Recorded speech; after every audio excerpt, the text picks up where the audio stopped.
সিলেটের জকিগঞ্জে সড়কের ইট লুটপাটের অভিযোগে যুব জামায়াতের এক নেতাসহ ৬ জনকে আটক করেছে পুলিশ। অভিযানে যুব জামায়াত নেতা মাহফুজুর রহমানের বাড়িতে বিপুল সংখ্যক ইটের মজুদ পেয়েছে টাস্কফোর্স। বাকি ইটগুলো উদ্ধারে অভিযান চালিয়ে যাওয়ার কথা জানিয়েছে প্রশাসন।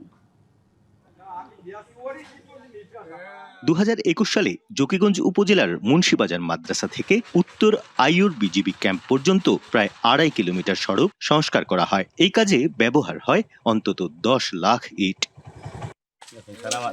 সম্প্রতি উপজেলা প্রশাসনের উদ্যোগে সুরমা নদীর বাঁধ সংস্কার প্রকল্পে সড়কে মাটি ভরাট হয়। সে কারণে কিছু ইট সরিয়ে মাঠে রাখা হয়। সেখান থেকে বিপুল সংখ্যক ইট চুরি যাওয়ায় উপজেলা নির্বাহী কর্মকর্তার কাছে অভিযোগ করেন স্থানীয়রা। 2 কিলোমিটার 200 মিটার আর কি, এগুলো আমাদের হেরিংবন্ড করা ছিল মুন্সিবাজার মাদ্রাসা থেকে এই পর্যন্ত। 2,50,000 ইট লাগে একটা কিলোমিটার হেরিংবন্ড করতে। পানি উন্নয়ন বোর্ডের দায়িত্ব হইল গিয়া মেম্বার চেয়ারম্যান এগুলো উপরে কিলা জো করে গিয়া রেজলিউশন লইয়া এবং মেম্বার চেয়ারম্যান কিলা পাঠিয়ে দেয় সমন্বয় কি তার নাম মাহফুজ হে তার বাড়ির ফুটি ফারুনি রাখছে কি কেমন তাকে বলতে জিজ্ঞাসা তোমরা একটু লোক জ্বালা গিয়া তখন যে ওটা হয়েছে গিয়া আমরা সমন্বয় একটা হুমকি দেখাইছে কেন ইট প্লাস 14 লাখের উপরে হইব গিয়া। কি বুঝলেন ভাই? অনলি যেটাই চাই।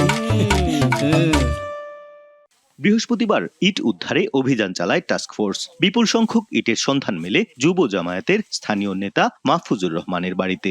আটক করা হয় ৬ জনকে। ৬ জনকে আটক করেছি এবং বেশ কিছু পরিমাণ ইট উদ্ধার করেছি এবং এই কার্যক্রম এখনো চলমান আছে। তবে স্থানীয় জামায়াত নেতা বলছেন মাহফুজুর সমাজকর্মী, চুরি ঠেকাতেই ইটগুলো বাড়িতে রেখেছিলেন।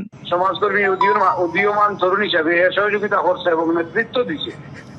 নেতৃত্ব দিয়া তার এলাকা আর তার বাড়ির ভিতরে বাড়ির রাস্তার দিকে ইট সোলিং হইব, এই রাস্তা তার বাড়ির ভিতরে ইট রাখা আছে। ঠিক আছে, লুট হওয়া বাকি ইট উদ্ধারে অভিযান অব্যাহত রয়েছে বলে জানিয়েছে পুলিশ।